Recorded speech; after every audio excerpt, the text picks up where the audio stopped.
Social democratic party of India Tamil Nadu state मुनक़िद किया हुआ सेव डेमोक्रेसी स्टेट कॉन्फ्रेंस का सदर जलसा Tamil Nadu SDP state president Nellai Mubarak साहब,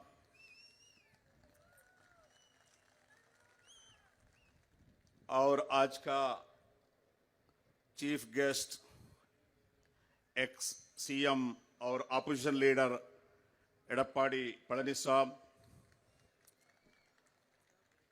और स्टेज में तशरीफ फरमा अलग अलग ऑर्गेनाइजेशंस का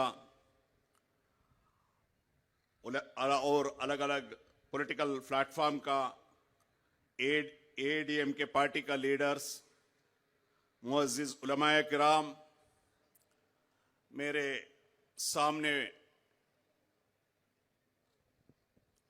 बैठे हुए मेरे भाइयों, बुजुर्गों, दोस्तों, माँ बहनों,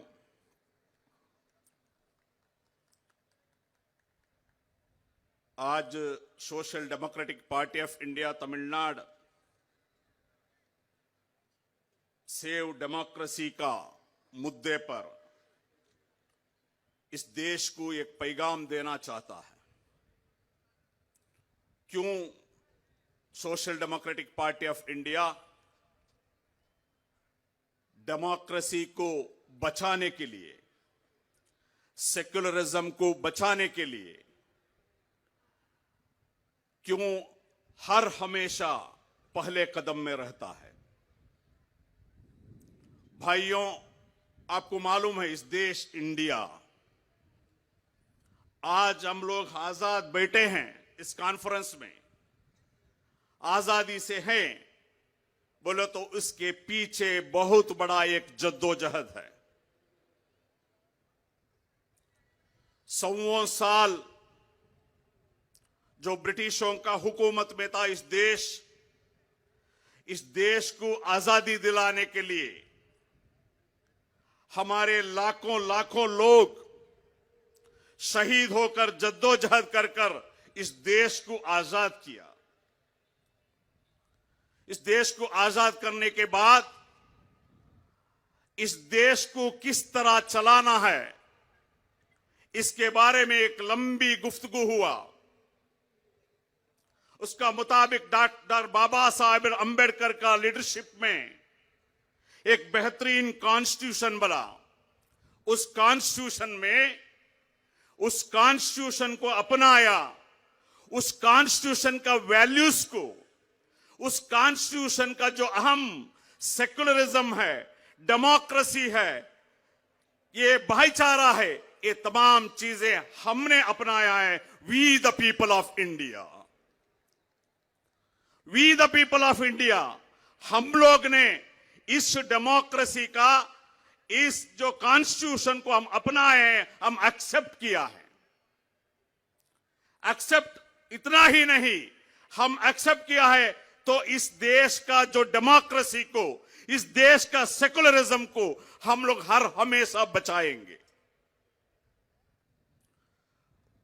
तो इसलिए social democratic party of India एक जिम्मेदार पॉलिटिकल पार्टी है, और हम अपोजिशन पार्टी होकर जो भी हुकूमत, चाहे वो सेंट्रल में हो, चाहे वो स्टेट में हो, अगर इस देश का डेमोक्रेसी के लिए थ्रेट हो, इस देश का डेमोक्रेसी को वीकन करने का जब काम करती है, इस देश का जो अवाम के खिलाफ कुछ मुद्दा उठाती है, तो हर हमेशा social democratic party of India अवाम की आवाज बनकर काम करती है। क्या हो रहा है इस देश का डेमोक्रेसी के बारे में? इस देश का डेमोक्रेसी, इस देश का सेकुलरिज्म कहां पर है? आज हम देखेंगे, अभी इधर जिक्र आया, जो इस देश के लिए ओलंपिक्स में, इस देश के लिए एशियन कप्स में लड़कर गोल्ड मेडल लिए हुए हमारे जो रेसलर्स, वुमेन रेसलर्स के बारे में, वुमेन रेसलर्स इस देश का 140 करोड़ अवाम के सामने आके बोलते हैं, यह जो ब्रिजभूषण बीजेपी का लीडर हम लोग के ऊपर क्या जुल्म किया। अफसोस होता है मुझे, इस देश का 140 करोड़ आबादी, तमाम पॉलिटिकल पार्टीज, तमाम एक्टिविस्ट, तमाम मीडिया का सामने आके बोलते हैं ये बीजेपी का लीडर ब्रिजभूषण सिंह हमारे ऊपर क्या जुल्म किया। मगर अफसोस इस बात की है, उस ब्रिजभूषण को एक मिनट भी इंडियन का जो लॉ सिस्टम में एक दिन में जेल में बेचने के लिए हमारे सिस्टम फेल्यूर हो गया। कहां है डेमोक्रेसी। वरुणाल इंडिया को मेडल கொடுத்தா அந்த ரெஸ்லர்ஸ் மொத்தம் இந்தியா கூட பொலிட்டிக்கல் பார்ட்டிஸ்க்கு அவாம் இருக்கு, அவங்க முன்னாடி வந்து சொன்னாங்க எங்க மேல என்ன ஆயிருக்கு. ஆனா துக்கமா இருக்கு. 140 crore people இருக்கிற மிகப்பெரிய பொலிட்டிக்கல் பார்ட்டி இருக்கிற மீடியா இருக்கிற நாட்டுல அந்த பிரிஜ்பூஷன் சிங்க்கு முன்னாடி எஃப்ஐஆர் பண்ணாங்க. பப்ளிக்ல வந்து சொன்னாங்க, ஒரு நாள் ஒரு 1 hour அந்த ஜெயிலில் போடுறதுக்கு, ஸ்டேஷன் போடுறதுக்கு இந்த சிஸ்டம்க்கு முடியலனா எங்க இருக்கு डेमोक्रेसी? किधर है डेमोक्रेसी? मैं पूछना चाहता हूं। आज बड़े बड़े बात बोलते हैं सेंट्रल हुकूमत। मैं आपको बताना चाहता हूं, ग्लोबल हंगर इंडेक्स में जो 125 जो रैंकिंग है, उसमें 111 का जो रैंकिंग है, 111 का जो रैंकिंग है वो इंडिया को है। आज मोदी साहब ने बड़े बड़े बात करते हैं, विश्व गुरु का बात करते हैं। शर्म नहीं आता तुम लोग को, बीजेपी वालों को?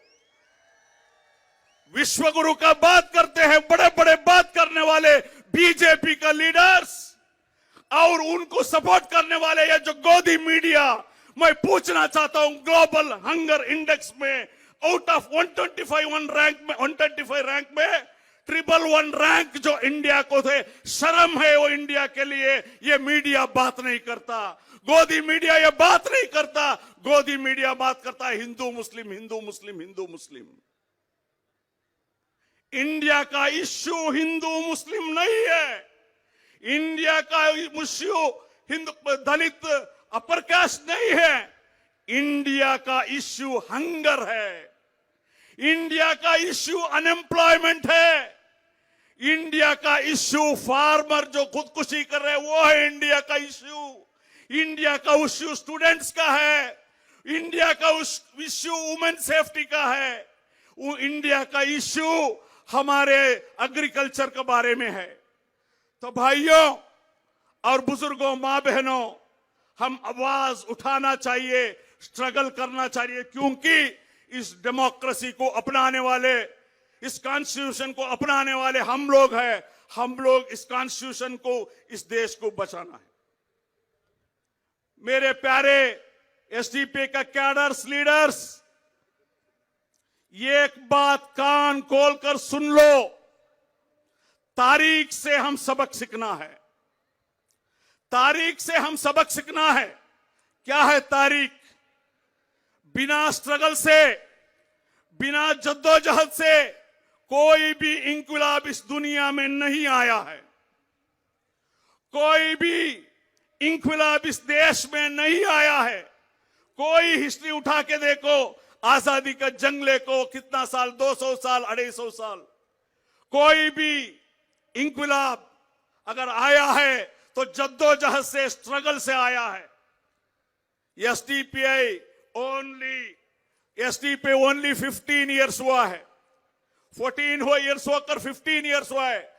अगर 15 इयर्स में social democratic party of India इतना काम कर सकता है, फैसिज्म का खिलाफ इतना काम कर सकता है, सोच लो अगर social democratic party of India का हर कैडर, हर लीडर अगर 50 साल काम किए तो इस देश को आजादी मिलेगा, इस देश में डेमोक्रेसी बचेगा, इस देश में हमारा हुकूमत होगा।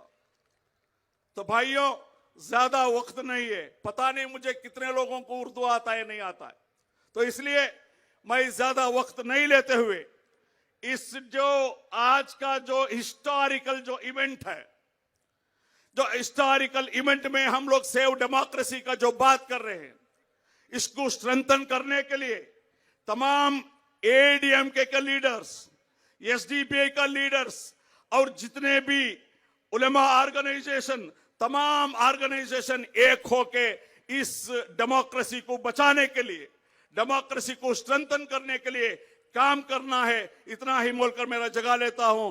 जय एसडीपीआई। Thank you.